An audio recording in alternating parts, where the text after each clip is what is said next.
So in the chat box, I provided the bit.ly to our session, and forewarn, this is an interactive session. So we would like as much participation as possible, and it's due to the whole modeling. We want to make sure you understand the student's view of Peardeck, because usually as a teacher, when you utilize Peardeck, you don't know what the students are doing or what it looks like on their end.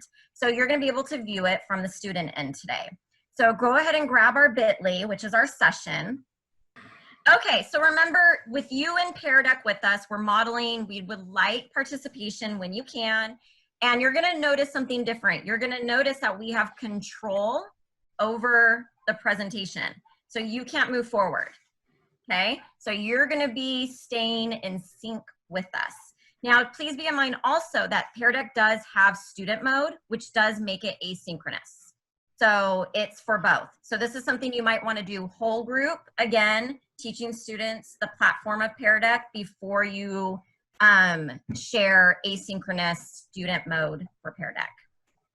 And the nice thing about Peardeck too is that, you know, depending on what your format and especially this fall looks like, you can always start a Peardeck whole group, and then midway through, maybe you want to do some sort of formative assessment piece. You really want the kids to be working independently or on their own time, or maybe they need to finish this later. So when you turn it asynchronously midway through a live lesson, you can actually have them go and finish this at home by being able to log back in and join PD. They'll click on the link that you've maybe posted in Google Classroom or Canvas or whatever you've done, and they can actually access this very same session and continue and pick up with their work right where you left off. So I love that feature, because even in the distance learning environment, I would present in a Zoom or a Google Hangout just like this. I would maybe get them started on a few things and then say, hey guys, now it's your turn to go ahead and work on some of these problems. And the nice thing about this is you can see exactly kind of how they're thinking, because they can draw all over the board and things like that. So it is one of those great features of Peardeck that you can go back and forth between synchronous and asynchronous. All right. Okay, you ready? Mm-hmm. Okay, so there are a ton of links embedded, which you can still access through the Peardeck. So it may not look like it, but you will have access to those links if you'd like to. So like to receive a free Zoom upgrade at this point for educators, we provided that link for you. Obviously, we don't know what that's going to look like in the fall. We're going to be talking about, you know, just what's happening right now. But what we wanted you to see were the features that Peardeck has to offer on a topic that everybody is familiar with or has experience with right now. Okay, so I'm Angela from California, and I teach third grade, and Ainsley and I met through Third Chat, so we are co-moderators for Third Chat on Twitter. Yep. And I'm Ainsley from Pennsylvania. I also teach third grade, and I'm also an edu blogger as well. Okay, so we are modeling Zoom and Peardeck. You know, one of the key tips here is you may want to, in advance, when you choose to do a Zoom and a Peardeck in conjunction with each other, or a Google Meets and Peardeck in conjunction with each other, you may want to create a few little handouts or screencasts in advance, showing kids simple things like how to click back and forth between a tab, because they're going to have to be Zoom or your Google Meet to see the presentation on the screen, and then click onto the Peardeck tab to answer any questions live. So sometimes for our elementary kiddos, that simple clicking back and forth can be a little tricky for them. So even just creating a quick 30-second video on how to do that will really help them. So when modeling Zoom and Peardeck for you, we wanted to show you a couple things that they have: social emotional learning templates, free and available. The great thing about Peardeck, especially if your district or you are able to subscribe to the pro version, they have many pre-made templates that you don't even have to do anything with other than plug in your question. And even then, sometimes you don't even need to plug in a question. They're already there for you. It's a great formative assessment tool, and the integration of the 4 C's, and most importantly, you're able to stay connected with your kids. The kids really do feel like they're right there with you in that moment. So what is Peardeck? It is a tool that makes your Google Slides go from to yeah. So it's really awesome because it's something I've been promoting PD on in my district because it allows you to really, see what the kids are thinking, grab some real quick data. If you're presenting live like we are, you can even share some of the responses that your students are getting live to the class without any student names attached. And there's a brand new feature that allows you to even provide feedback. So if you are asynchronous or in a flipped environment, you can provide feedback to those students. The other things that there are that you can even provide like a little handout to them that summarizes their responses. There's lots of different ways that you can use this as a formative tool, or even just to provide you as a teacher information about what the students are doing. It allows for greater student participation because they're clicking and dragging and drawing and doing things. They're a little bit more engaged, and there's almost a solution for pretty much everything. So in your basic Google Slides, you have to make sure that things, if you have them draggable, that, you know, they're an image that you've created a certain size, and you worry about kids changing sizes of things and clicking all over the place, and you have to make sure that it's part of your background and all that jazz. With Peardeck, you don't have to worry about any of those things, and so all the kids are really doing is exactly what you want them doing on those slides. Like I said, they're easy to use templates and synchronous and asynchronous, perfect for any learning environment. All right, so some of the features. One of the first things that you're going to want to do when you set up your Google Slides is go into Google Slides and immediately download the Peardeck add-on.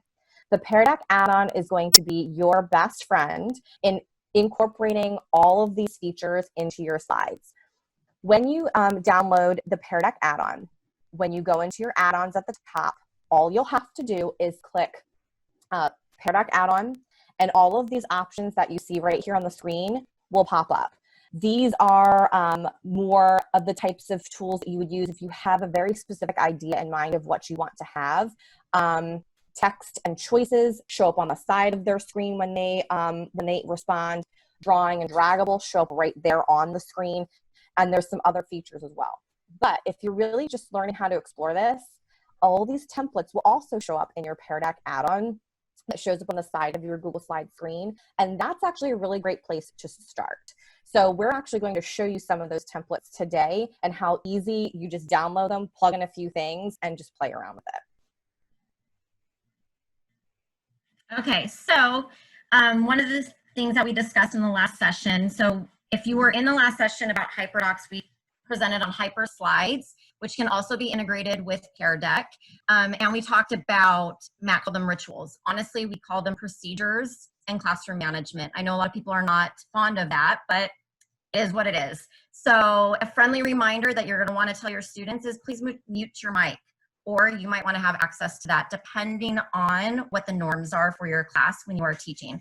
Especially before you go flipped, you want to make sure students understand the norms because they might be doing collaboration or, you know, pair shares or whatnot. So you want to make sure those norms also follow through with those small group activities. And when they're with other maybe instructors, whether it's like a interventionist maybe or an aide. So just being consistent is key. So for this, we're going to stay with student mode, but of course we're asking if you feel like it, please definitely ask. Yes, and so I have control down here at the bottom, as you can see, but if students were in student paced, they would have the control just like this to advance and go back and forth in slides. One word of caution: when they are in the student paced mode, there is the possibility that kids skip slides or miss something, but with that commenting feature, it allows students to be able to go back and see that, hey, I missed a slide or something like that, just like with any assignment that you give to kids asynchronously. So here's our first practice slide. Okay, so you should be able to interact with this. And if you'll see here, these are all Peardeck templates. We wanted to show you a wide range of what they offer, so you don't have to create anything. And these are also changeable. So I put the question there. You can put whatever question you want. You can put whatever answers at the bottom that you would like. And if you look, we're talking a lot about social emotional learning as well. So what that is at a basic level is just checking in with your students. How are you feeling about blank? And then this is essentially what this could be, is just, how are you feeling about online teaching? Are you doing it? You think you're doing okay, or nope, you're still not ready. And you'll see that Ainsley on her end, she'll be able to share anonymous responses within this. So that way it gives that safety zone for students to feel comfortable with sharing their answers. Correct. So if you're not ready, that's okay. Only the teacher can see that. Correct. And you can see down here how many responses. I believe that you can only see that on the teacher's side. The cool thing about this lock screens here is that, you know how kids love to play, even after you tell them to stop. The lock screen feature allows you to lock their screen, whether they're finished or not, so that way they can really pay attention to what you want to draw their attention to. You can also have it automatically lock their screen by clicking this button over here, clicking on it and hovering, and it'll give you specific time increments of how long they have to answer the question. Now, that's not a feature that I would recommend using all the time, but it really does work if you're doing a quick check-in type question like this, because you don't need the students to be able to spend, umpteen amount of minutes on this type of question. So I'll go ahead and lock the screen so you can see what that looks like for you. And then I'll show you the responses. And we've got some dots all over the place, which is exactly what you would expect. On the teacher dashboard, which you can access by clicking the three dots down here, and it says Open Dashboard. If I were to open that up, which I won't to protect your privacy, I could see every person that's in this Zoom room who's participating in the Peardeck. I could see all of their names. And if I were to hover over those dots in the teacher dashboard, I would know which student had responded that way. So especially with a question like this, an SEL type question, if a student's really not doing great, nope, not ready, I'm upset, whatever your question was, you could then maybe go have a private conversation with that student because now you know who that is, but nobody else is going to know. And the nice thing about this is they can all see, oh, most of us are doing okay. Okay, I'm okay. I'm good. Okay, so here's another one. How do you think your students are feeling about this transition? So again, with SEL, there's that empathy piece, right? So a lot of times it's, well, even if we're working in groups, these are great slides to put like, well, how do you think it was for your peer to work with you, right? Because we're gonna have to be very creative to increase collaboration and communication amongst our students. So, and a part of it, like basic SEL level, how are you feeling? And then how do you think so-and-so feels? So these are another examples of those SEL components that Peardeck offers also. And these can just be easily integrated into any lesson you're doing at any time, which is awesome. And it doesn't even have to be a full-blown Peardeck slide deck. You can just use one slide if you wanted to. But these are all available. The other nice thing about this too is if I love the idea of using this for feedback on partner work or group work. And so the really cool part about this is that if you wanted to share responses in the teacher dashboard, again, I won't pop that up right now, but it's definitely something you want to explore on your own, that you can star certain responses. So only the responses that you starred will show up when you say show responses. That way, if somebody did call out a specific friend, even though you told them, let's not call out specific partners, you can kind of omit those comments, maybe have private conversations with those students later. But then generally speaking, you can go, oh, wow, we really did work really well together. Or maybe we need to practice boom, boom, boom when we're working together in the future. And then if we were to show responses, we would be able to just kind of scroll through. But like I said, if I starred them in the teacher dashboard, not all of these would show up. Okay, so then this would be a time for you just to share any resources that you have used to help your transition to online teaching. So this again, like you think Padlet, if you've been using Padlet, this isn't the same, but this gives you the idea of when you're asking students to maybe share out. Correct. And then if I were to show those responses, you can see all these wonderful, great ideas already. And you can actually see people typing in real time. So if I didn't lock that screen, then this is what would happen. And you can actually see real-time responses. It depends on how you want to use it. There's benefits to either side of either locking them and then having it populate, or having it populate live, and you can kind of see what's happening as we go. So yes, somebody asked about a submit button. No, it's just live. What I have done to make sure that the students are accountable is in a Canvas or a Seesaw or a Google Classroom environment. If I'm using these types of tools, I would still log this in as an assignment if I was especially doing it asynchronously. And then just to have accountability, the kids have to click turn in. I know that that's, again, still has its challenges, but at least they have accountability and saying, well, I'm done. So they click it, and then you can say, well, you said you were done, but maybe you missed A, B, and C slides. So there are ways for you to kind of incorporate this with whatever format that you feel comfortable with. But as we kind of mentioned at the beginning, flipped and distance learning can be accomplished whenever and wherever. So it really depends on kind of what your thinking is on how you want them to complete these slides. So, So what is Zoom? Zoom is a video and audio platform, which I'm sure you're very familiar with since you're all here, but if you're not, there are lots of great features, closed captions as we're talking, a chat box where we can answer questions. It integrates very seamlessly with many LMS products that are out there. There are many options when you create a meet. You can have the video on. You can make sure everybody's video is off. There are districts who are using Zoom, but that is the requirement. The video is off for privacy reasons. So that is definitely something that you can do. You can have a wait where you make sure that there are only people who are supposed to be coming in. You can mute them as they come in, so not everybody's chit-chatting, or maybe you like that. Maybe you like having all the kids come in and they're all talking over each other because they're just so excited. Depending on how your district is subscribing or not subscribing, you are limited to 40 minutes with a non-pro version. If you do have a pro version, that time goes up from there depending on what type of subscription you have. And then any information that you would need or help or support with that, Zoom does provide support and webinars and events to help you become a better Zoomer. Okay, so some tips and tricks from Ditch That Textbook.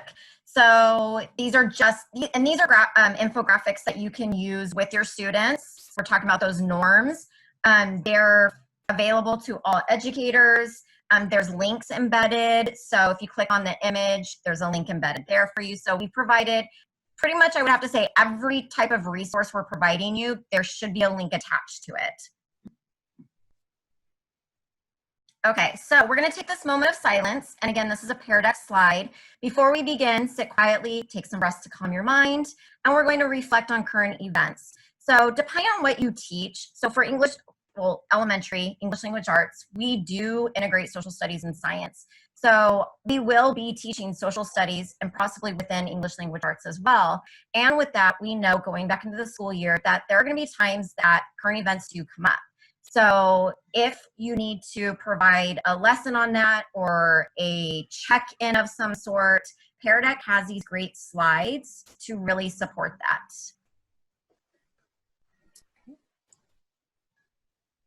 So what are two things you've heard about COVID-19? So you'll see it looks like a graphic organizer.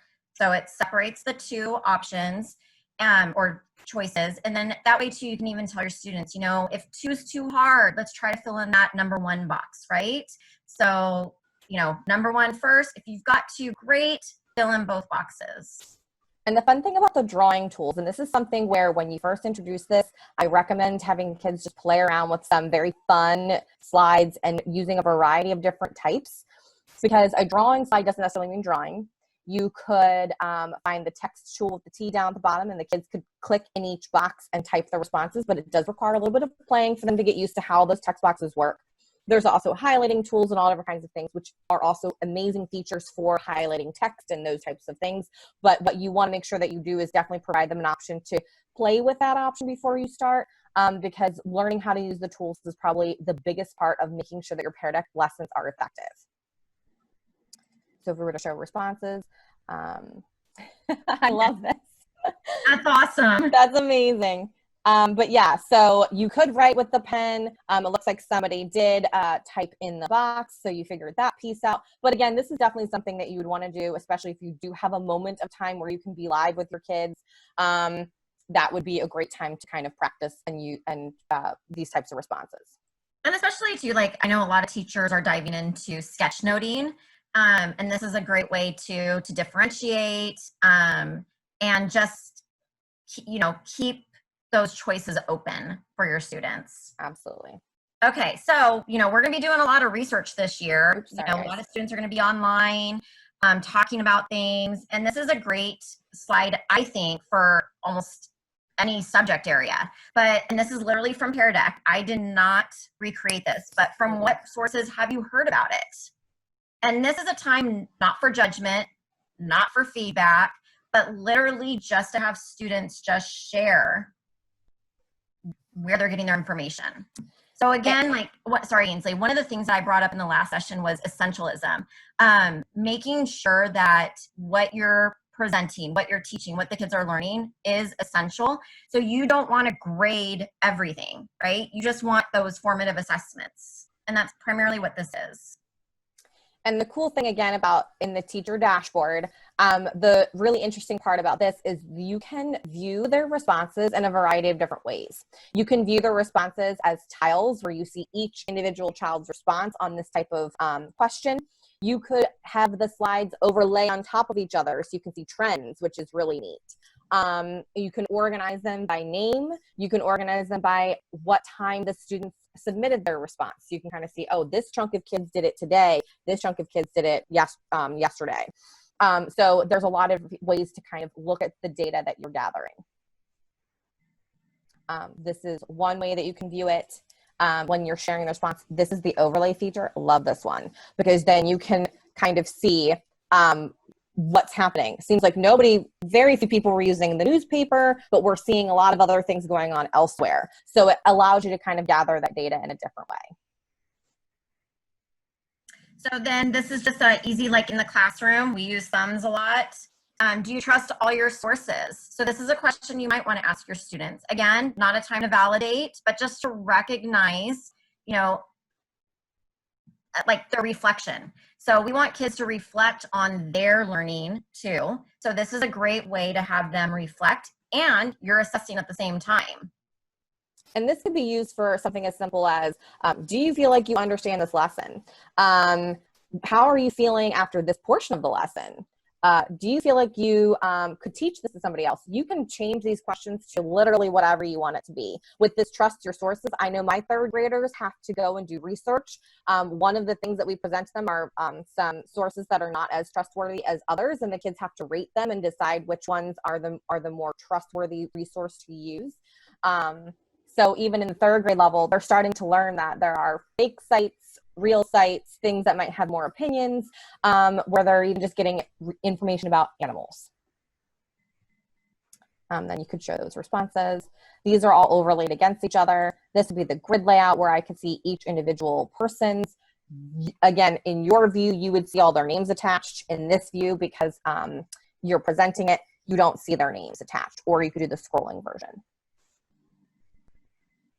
So what emotions do you have about what's happening? So again, that SEL piece. And again, this could just be about if you're teaching current events, it could just be about like maybe in science, maybe you're teaching about climate change or endangered species. And you're like, so what emotions are you feeling about this article, right?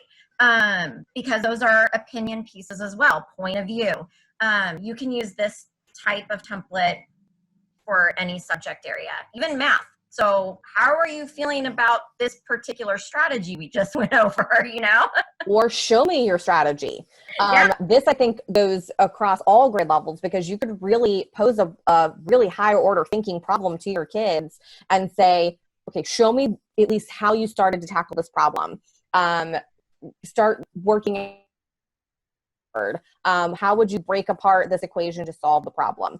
Draw me a diagram for how you plan to tackle this. Pictures, things like that. And it really allows the kids to share with you and with their peers their thinking. And when kids see other kids thinking, those gears start going. So even if this is just part of your whole group, and then maybe they have to do this again later on their own, they can start having their gears going by just being able to see everybody's response instead of having to grab all those responses from kids, put them under a pen camera, or switch papers, that type of deal. Now you can show everybody's responses all at once, which is really cool. And you'll notice I put colors as well. So this year I started teaching mindfulness with my students. And one of the pieces is if you if you have trouble expressing yourself, whether it's verbally, in words, think color, like if you're not feeling good, what color does that represent? So at least it gives an opportunity for all students to participate without feeling like I can't, I don't know how to show this. We have some artists I love that here one. for sure. This one was good too. I really liked that one. Whoever did that, props to you, man. Yeah. You've got some mad drawing skills. All Yeah. right, moving on. Okay, so this is where, especially, and these are the slides that we're presenting to you are from the Peardeck collection of having hard conversations. Okay, so they actually have a collection. And so it says, take a moment to think, reflect, and manage your emotions at this point. And sometimes, I don't know if you've had, I know in my class, we have and I know Ainsley does, a diverse set of students who are coming from all different types of backgrounds. So, I mean, even if you're teaching math or science or, I don't know, compare and contrast one day, you might have a kid that just can't handle it, right? So if you need to take a break in between a lesson just to have students to gather, and this can be asynchronous too, as a friendly reminder, as you're going through this on your own, take a moment for yourself. And these are great just to insert in lessons, synchronous or asynchronous. I used to embed last spring brain breaks on these types of slides. Maybe if you're an elementary teacher, a Go Noodle video. If you're an upper grade teacher, maybe you embed do 5 jumping jacks. Just a way to kind of get them up and moving, to kind of get their brain going, or go get a drink of water. Those things that they forget when they're just sitting in front of the computer. This is one of my favorite templates that they have to offer. It's the sliding scale. It's a template that's already there, and it's great for literally any topic, subject, way to do it. This case, we're doing a stress check. This could again be an I understand it, I don't understand it type of deal. It could be importance level. Maybe you're presenting something in social studies or in science, and what's the importance level of this event in history, or maybe you're talking about Mohs scale of hardness in science, and you're trying to get the kids to maybe guess where they think it fits on Mohs scale, or whatever you're doing, pH, so on and so forth. And then you can see the lines are popping up where people are. And you don't have to use these memes, age appropriate, grade appropriate, whatever you want to use. We put them in for you because we thought it'd be kind of funny and just engaging, but you can have whatever images you want there. Maybe if you're lower elementary or even 3rd, 4th, 5th, you just want smiley faces. Those are ways that you can put some pictures in there to help, or maybe not. They could be images like I was talking about, Mohs scale of hardness. They could be the different types of minerals that you're observing. And then there's mind mapping. Mind maps are great, and there are a lot of these types of mind map templates where you can draw and just kind of organize their thoughts. I'm doing a book study right now that's talking a lot about recalling information on a regular and irregular basis, just to kind of keep that information solidified. So you could use this for stress and anxiety. You could also use this type of template just to have them do some recall and retrieval practices to kind of solidify their understanding to move forward in your lessons. Oops, sorry. My mouse is super sensitive and I'm not sure why, so it's doing fun things today. So again, another template from Peardeck. And this is, easy check-ins again. Just.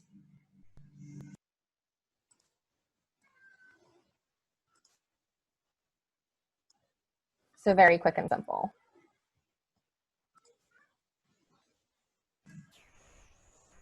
So it's so important to not feel isolated at this time. And it says, have you had the opportunity to check in on family, friends, or coworkers? And most importantly, has anybody reached out to you? So a lot of times, we keep hearing, we need to make sure that our students are comfortable, that we're trauma informed, that we're providing SEL. But I'll tell you, it's so important for educators as well. We're all leading a different life. Also, teachers, educators are not immune to what is happening in the world right now, and we are all dealing with it in different ways. So even though we need to be there for our students and provide what we can for them through, you know, simple check-ins, it's also important that we stay connected as well. And so the other ways that you could use this type of writing slide would be, you want the kids to write a quick sentence. You want them to finish the sentence. Maybe you have a couple questions up on the board and you want them to say noun, verb, adjective. And they could just number on the side here and write noun, verb, adjective. And then you would show the responses and see how you're doing with those types of responses. Okay, so we're opening up to you. I know many people have been posting questions inside the chat box, but if there's anything that we can answer, and also too, Ainsley, for the teacher's dashboard, are you able to show what it looks like on the student? I can show it. I'm gonna do my, yeah, I'll do my best to make sure that nobody's names show up though. Okay. I don't know how comfortable everybody is with that, but so as she's looking, so she's going to try to show you like to toggle from a student paste.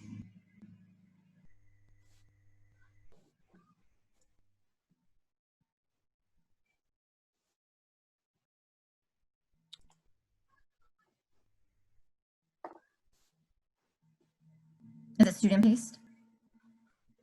Oh, you wanted to do student paste? I'm sorry, I misunderstood. Sorry. Yep. So here's the teacher dashboard. Let me close that real quick then. Sorry, misunderstood your request there. Give me a hot minute. One question I can answer for some people. I saw, can this Peardeck be embedded in a Edpuzzle? The answer is not yet, because they are trying to cooperate with Peardeck to get some of these tools that we've literally just been going through into the Edpuzzle as possible response types. So that's what Kim was saying in our discussion last week. So there you go, hot straight from the horse's mouth to me to you. So there you go. But yeah, I was like, oh, that's cool. But then somebody asked, I'm like, wait a minute, I know this question. One workaround for now that I found when I was teaching back in the spring was that I would do kind of a presentation, like maybe screen cast some of these slides, upload that as a video into Edpuzzle, and then if I had a student paste version, I would just create a different student paste link and put that as like one of the last links that I put in my Edpuzzle. So there's a little bit of a workaround right now if you're looking to really start preparing and getting ready for using that until Edpuzzle does have that feature available. So that's just one workaround and way to make that happen.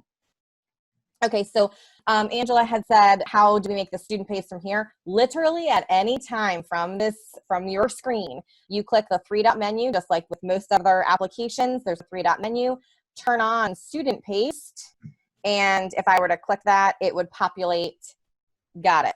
And then here's your link right here that you would put wherever you want, whether it's Google Classroom, Canvas, in an Edpuzzle at the very end. If you weren't planning to present this live at all, you would just immediately from the start give the students a link and have it go that way. But I'll undo that since we're still live.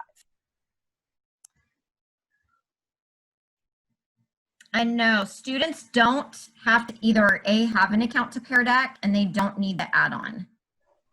So, and you don't need a Peardeck account to use the Peardeck templates, but you do need a Peardeck account to present it, to make sure that you're synchronously using it with your students. So the teacher would create an account, and then that's where you would house all your lessons.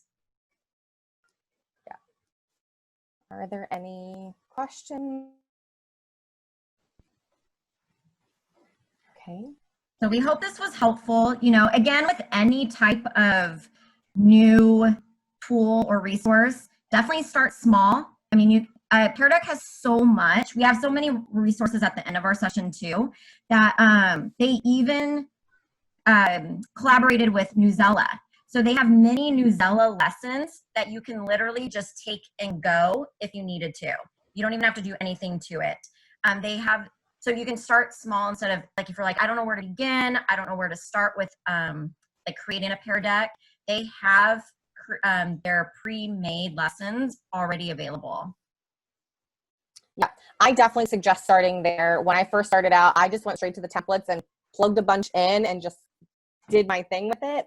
But from there, you can literally have anything that you currently use that's already populated in Google Slides and add a simple feature. So I'll go back to the beginning real quick and just show you some of those icons and kind of explain how I use them real fast.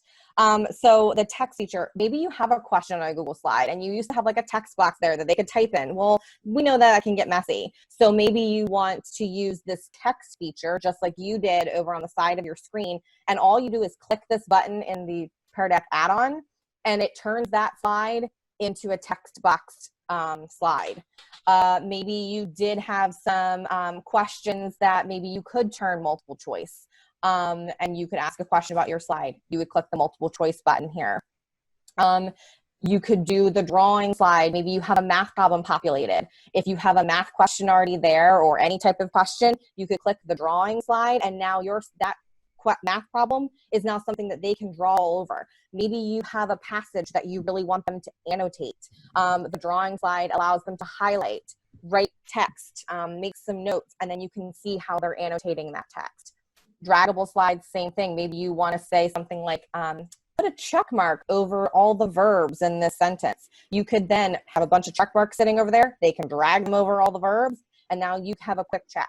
So it doesn't have to be crazy, intricate designs to start off with. It can be something that you literally already have, and all you're doing is adding some of these features into some of those slides to make your presentations just that much more exciting and engaging. Those are some really great places to start if you're kind of thinking, I want to do this, but I'm just not even sure where to go.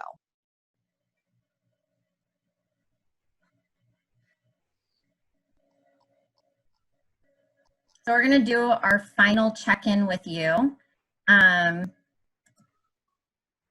So did you find the session interesting or helpful? Was it too hard, just right, or too easy? I'll show you that timing feature. And you can be honest. So she put the time feature on it if you need that think time before you work. While you guys are responding to this last one, do remember that we have critical or digital reading with Lindsay Stevenson coming up next. And then I believe after that, let me double check. Yeah, Jonathan Thomas Palmer. Whether you teach physics or not, this guy is worth a look. And be prepared. You're probably going to kind of feel bad about your technical self because this guy is amazing. But you also have to understand he does one or two or three of these things in place of one or two or three a week kind of deal. This is a whole different ball game, but he's talking about asynchronous mastery, gamification. This is a guy that has been throwing off the limitations of education for a while, and we're all just catching up to his world. So I highly recommend that you take a look at Jonathan Thomas Palmer at 4 p.m. Then, of course, we got Gilbert Knight, gamification, Michael Ralphs. You want to figure out how all these researchers and things, how that stuff actually works with us and affects us. That's Michael Ralph. He's from KU. And then we have a wrap-up panel at 7 tonight, and it's all over, folks. We will be sending out some post surveys and a bunch of links and all that kind of stuff, but honestly, I'm going to need a day to sleep before a lot of that gets accomplished. So thank you so much to our presenters, Ainsley and Angela. I'll let them finish it out from here, but make sure you stick around for some of these others. I believe for the generated code, I think you can just reset it. If you don't like the one that they give you, I believe you can just reset it for a new one or another one.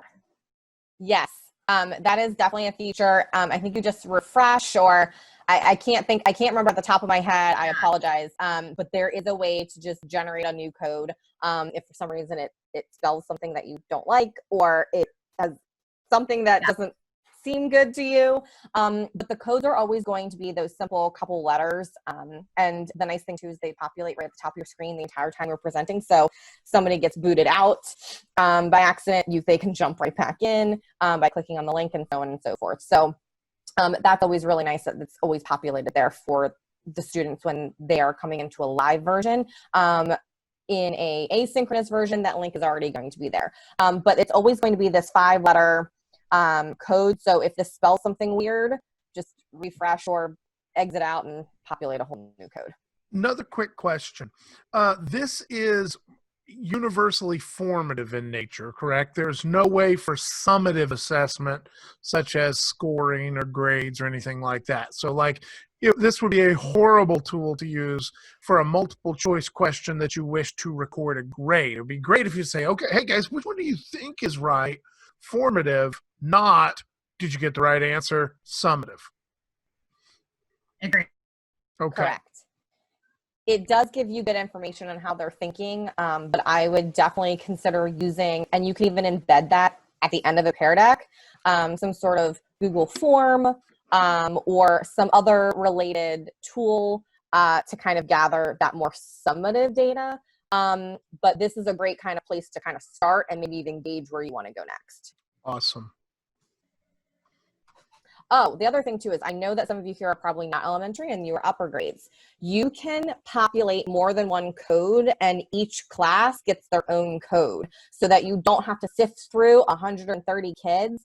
When I am in my Google slide deck and I say present, all I have to do is then click back to that slide, click present again, and it'll populate a whole nother code. And then I can click present again for however many sections of the same class that I'm teaching. I thought that would be really important to mention here since some of you are upper grades or even elementary that is departmentalized. So I know that at the beginning was kind of a question for many was, can I have more than one code going?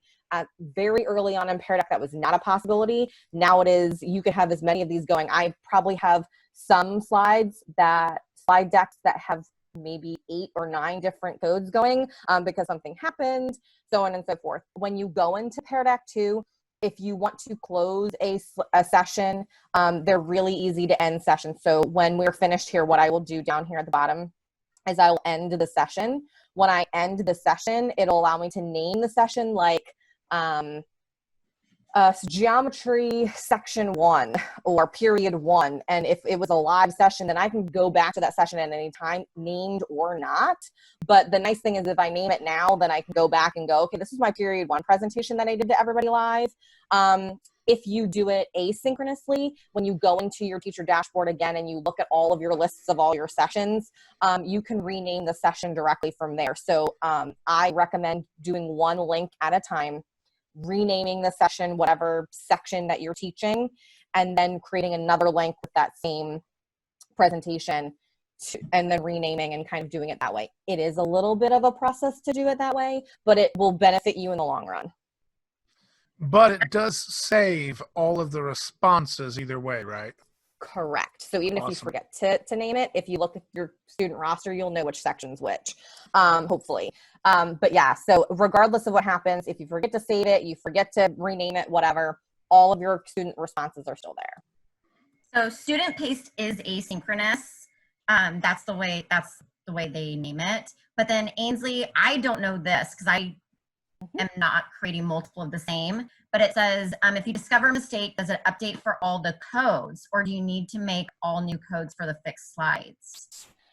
So I believe you have to make new codes, like fixes for all the current codes. I have not found a quick way to fix it.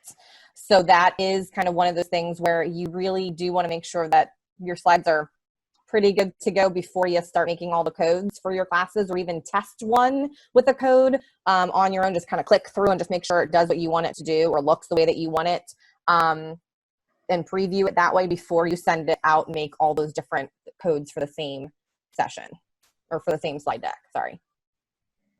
So just a helpful tip. I have not found a way to fix all of the slides all at once. And I think the reason for that is you could have the slides changed for one group, go in and make an edit and remake a new code, and nobody would be the wiser, especially if you're differentiating for your sections. Maybe this section gets this question, but this section gets this question, and all you did was delete and plug in a new slide, or maybe took a question out and then you remade the Peardeck the Peardeck code for that section of kids. So I think that's the reason why you can't just fix it for all. Because if I fixed it here, then it would automatically fix over here, and then it wouldn't do what you wanted it to do in the long run. Well, do you want to show the resources really quick? Sure. Since we've got a few minutes here. So thank you. Thank you to FlipTech. Thank you to everybody who's here. We really appreciate it. We hope you enjoyed our session. Yeah, this is one of our fun passions to do Peardeck. It's a great tool. Oh, so if you know of anybody or if you'd like to join, we have a third chat every Wednesday, and we're going to actually be discussing rethinking your classroom library. So because we know that's going to be looking a little bit different. So if you know if anybody who is interested, they don't have to be a third grade teacher, but we're going to be discussing rethinking your classroom library. And we spent a lot of the time this past spring talking about tech tools that can be flipped. So if you're looking for some ideas, this is a great place to be on Wednesday nights. Oh no, somebody's wanting in. So here's some additional resources, because we all love that. I know I do. So we just provided extra things for you, an easy go-to. So there's all these resources that you can share with your families and kids. Google Meets version versus the Zoom version you saw earlier. You can embed videos and they'll play. You can either play them synchronously live, or you can play, or the kids can view them or move them. All they can do is press play. There are the SEL templates that we talked about, just showing you some other options. And remember, there's all the embedded links. So if you click on the images, there's tons of links there for you. It'll just take you straight to what we're talking about. Yeah, if you can see the little hand on my cursor, you can see that it would click to a link. There are more templates, some more resources there. And when you go to peardeck.com and just look at everything that they have to offer and just literally in their search box put templates, they have so many templates. It's amazing. Yeah, so they do have them for math, social studies. They have subject specific templates as well. Well, thank you. Thank you, ladies. We very much appreciate it. You're welcome. Thanks for having us. Yes, thank you.